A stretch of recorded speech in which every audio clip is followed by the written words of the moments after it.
Hi everyone, welcome back to my YouTube channel. तो मेरा नाम है अनु मिश्रा और मैं एक कैबिन क्रू हूँ।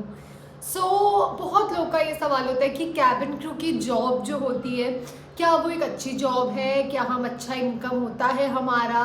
क्या हम इसमें से कुछ बचा भी सकते हैं? हमारे कितने खर्चे होते हैं?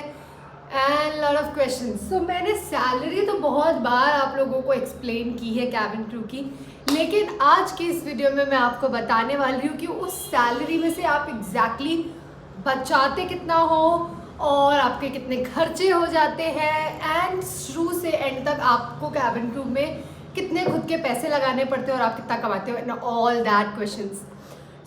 पास्ट तो 2.5 साल से I am working as a cabin attendant, cabin crew, air hostess, आप जो भी बोल लो। मुझे एक आइडिया है कि कितना एक्सपेंस होता है और मैं कितना बचा सकती हूँ, मैंने कितना बचाया है एंड ऑल दैट।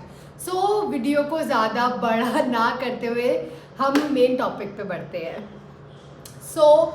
सबसे पहले तो मैं बताऊँ, जब आप कैबिन क्रू के लिए सेलेक्ट होते हो तो आपको ट्रेनिंग के लिए एक अमाउंट अपनी कंपनी को देना होता है, और हर कंपनी का अपना अपना एक अमाउंट होता है जो कि वो एक एज अ ट्रेनिंग फीस आपसे लेते हैं। और उस अमाउंट के बाद जब आप ट्रेनिंग के लिए जाते हो तो आपको एक सैलरी कह सकते हो मिलती है हर महीने। वो आपकी फ्लाइंग वाली सैलरी से अलग और कम होती है, लेकिन आपको ट्रेनिंग फीस या ट्रेनिंग सैलरी जो है वो मिलती है।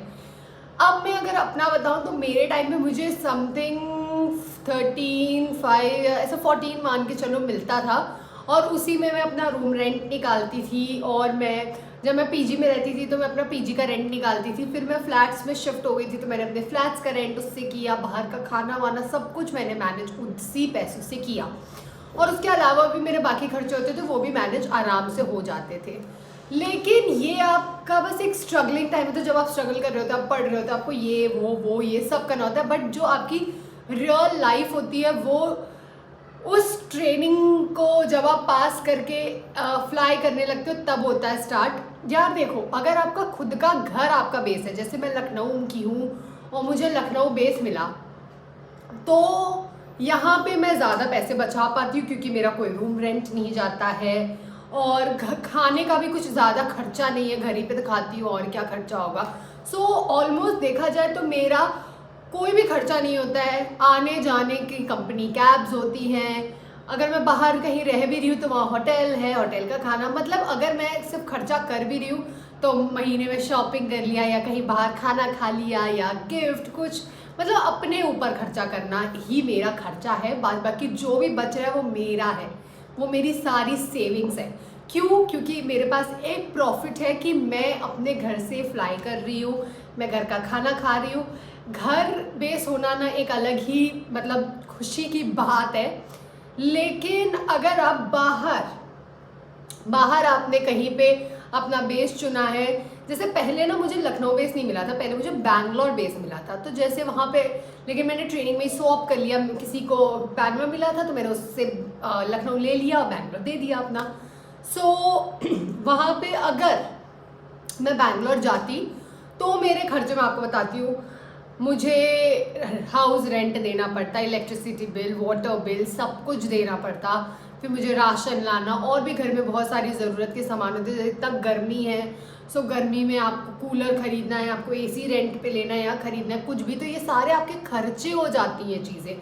बट यार टू बी वेरी ऑनेस्ट, मेरी बहुत सारी फ्रेंड्स हैं जो कि बाहर का बेस ले रखी हैं, वो मतलब कहीं और की हैं, वो रह कहीं और रही हैं, बट इस सैलरी में वो इतनी लग्जूरियस लाइफ जी रही है ना, I can't even tell you. आप यूट्यूब पे भी बहुत सारे लोगों को देख सकते हैं जो कि कैबिन क्रू है और 2 BHK के घर लेके वो रह रहे हैं, जिसमें ऑल फैसिलिटीज़ सब कुछ है, सारी पॉसिबिलिटी जो एक पॉसिबल चीज़ें एक घर में होनी चाहिए, नेसेसरी चीज़ें, वो सब है उनके पास।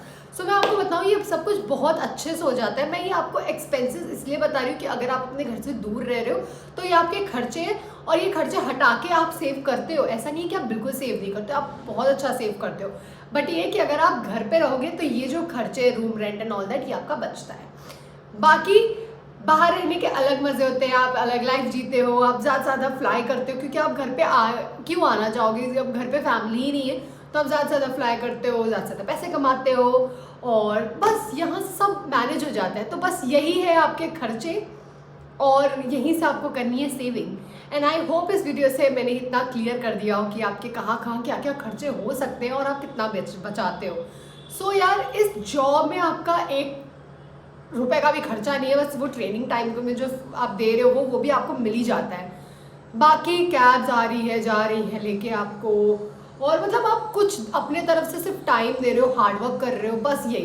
बाद बाकी आप बहुत अच्छा सेव कर सकते हो अगर आप करना चाहो, वरना बहुत लोग हैं जो सेव नहीं करते, वो उड़ा भी देते हैं। बट आपको आप पे खुद पे कंट्रोल होना चाहिए और आप दिमाग में क्लियर रखो कि आपको सेविंग करनी है, तो आप कैसे ना कैसे तब कर ही लोगे।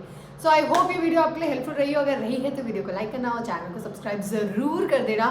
मिलते हैं आपसे नेक्स्ट वीडियो में आपके और डाउट के साथ। तब तक के लिए बाय।